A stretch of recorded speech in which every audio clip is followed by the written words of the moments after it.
గారికి ఎడిఏ గారికి అలాగే ఎంఆర్ఓ గారికి ఇక్కడికి వచ్చిన అధికారులకి అందరికీ అలాగే మా తోటి రాజకీయ నాయకులకి అందరికీ అలాగే రైతు బంధు మిత్రులందరికీ ఎలక్ట్రానిక్ మీడియాకి ప్రింట్ మీడియాకి ప్రతి ఒక్కరికి పేరు పేరున ధన్యవాదాలు తెలియజేసుకుంటూ ముఖ్యంగా 20 సంవత్సరాల నుంచి మనము రైతులము యాక్చువల్గా ఈ మండలంలో అంతా బక్కచిక్కిపోయి ఉన్నారు సార్. ప్లీజ్ యాక్చువల్ గా రైతులందరికీ ఏ క్రాప్ వేసినా కూడా ప్రతి సంవత్సరం కూడా రైతుకి గిట్టుబాటు ధరలు లేవు.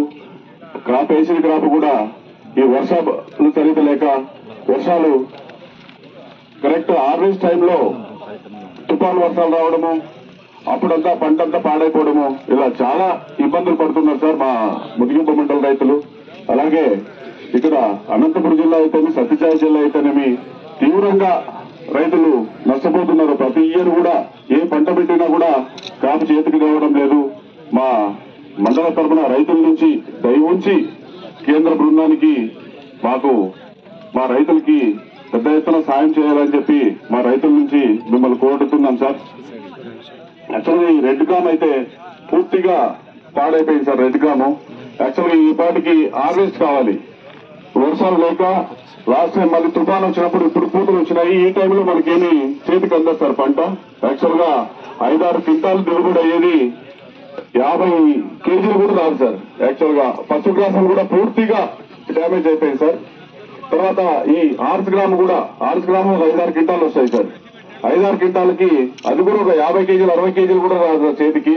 అంటే పూర్తిగా రైతులు ఏదైతే సోయింగ్ చేసిన ఖర్చులు రావు.